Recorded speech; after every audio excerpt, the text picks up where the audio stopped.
Hello and welcome. Today we will continue discussing the atrocity happening in Gaza and the impact on the people of Palestine. Once again, on my question is: does the indiscriminate killings of Palestinians amount to genocide?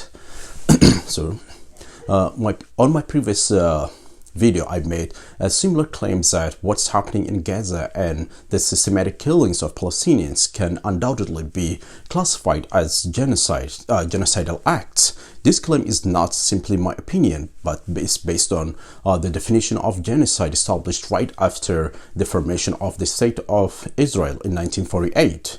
The term genocide refers to the deliberate and systematic extermination or destruction of particular ethnic, racial, or religious group. Now let us examine what's happening to the people of Palestine.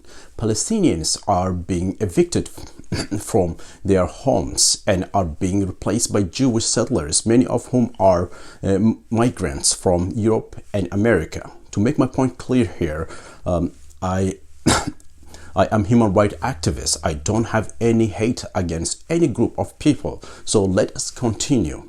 B. Palestinians are being imprisoned in large number without judicial due process, which violates human rights, justice, and the rule of law. According to a report by Al Jazeera news outlet, in the year 2000, there were approximately 530 Palestinians who were being held in administrative detention.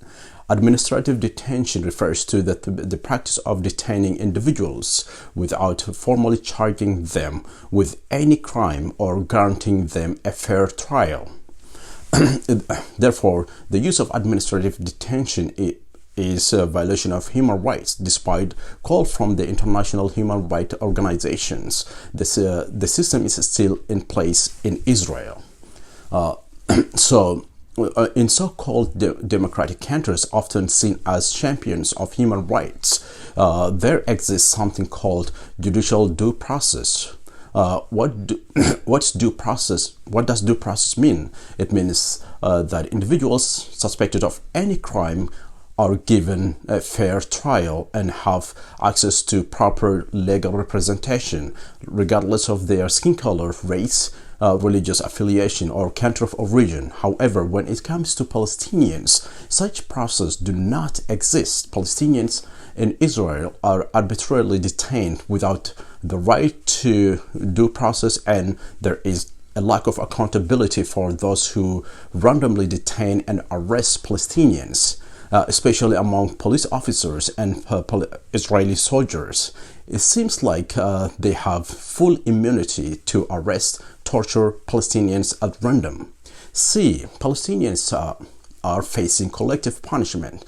To clarify the concept of collective punishment, let us provide a definition. Collective punishment is punishment or sanction imposed on a group for acts allegedly perpetrated by a member of that group, which could be an ethnic, political group, or just the family, friend, neighbors of the perpetrator. For example, if you were to commit a crime, even though you have your own rights and beliefs as an individual, your entire family will suffer the consequences of your alleged wrongdoing. They would be punished for a crime they have been involved in. There is nothing more unjust than the systematic oppression imposed on the Palestinians by the government of Israel.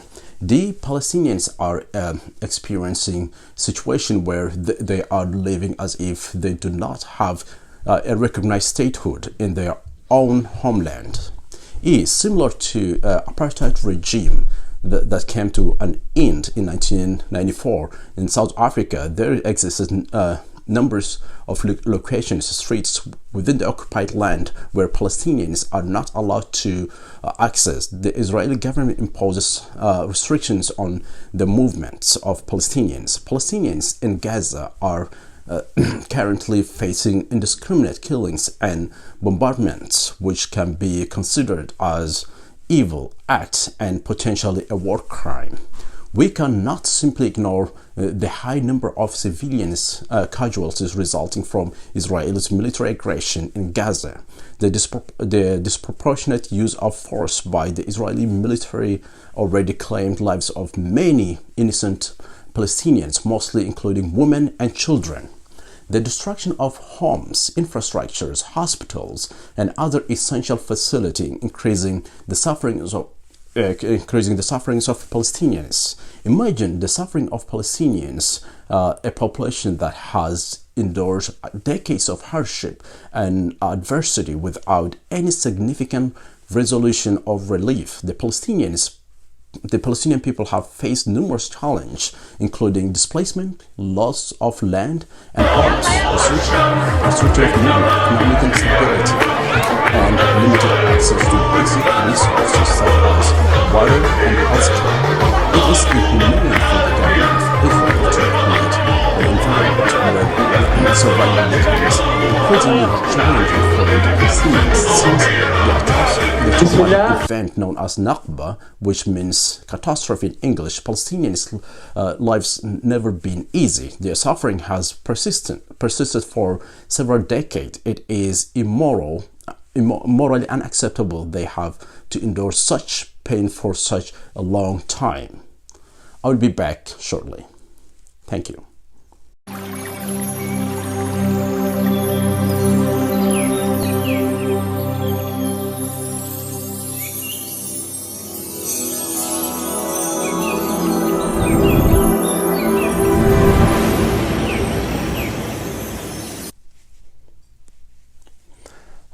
Welcome back.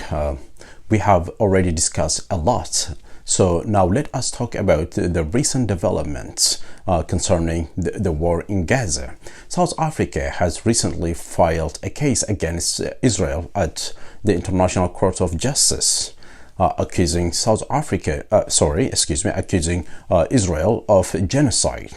South Africans' empathy towards Palestinians is logical and understandable because South Africans and the people of Palestine have experienced a similar hardship in their history.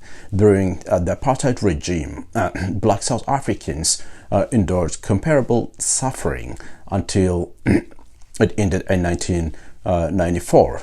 During the apartheid regime, black South Africans were treated as second-class citizens. They were denied voting rights and access to certain places. Additionally, they endured torture and oppression by the regime for many years. Surprisingly, despite these atrocities, the Western countries continue to have strong relations with apartheid regime at the time. The United Nations at the time implemented a mandatory trade embargo on arms in 1977 and later a voluntary oil embargo in 1987. The objective was to exert economic pressure on South African apartheid regime with the aim of convincing them to abolish their apartheid policies. Despite these efforts, certain countries decide not to sever their economic relations with South Africa, mainly Britain, the United States, France, and etc. Britain was hesitant to cut economic ties, while the United States voted against South Africa at the time at UN convention. However, President Nixon and Reagan still maintain strong connections with apartheid government of South Africa. On paper, the Western countries say that they stand for universal human rights, but when it comes to the implementation of the human rights principles, you see nothing but hypocrisy, and hypocritical tendencies are much more dangerous than actual opponents and aggressors. If the Western countries truly believe in the notion of universal human rights, now is the time to show it. Now is the time to sanction and boycott Israel over the violation of human rights. Nothing can describe the situation in Gaza better than the word genocide. The West has the power to stop the war, and the mistreatment of Palestinians. Stop the war and free Palestinians for the sake of humanity. You don't have to be a Palestinian to empathize with the people of Palestine. You just need to have humanity in your heart. You just have to be human being. Stand with the people of Palestine. Share this video and thank you. Have a good one.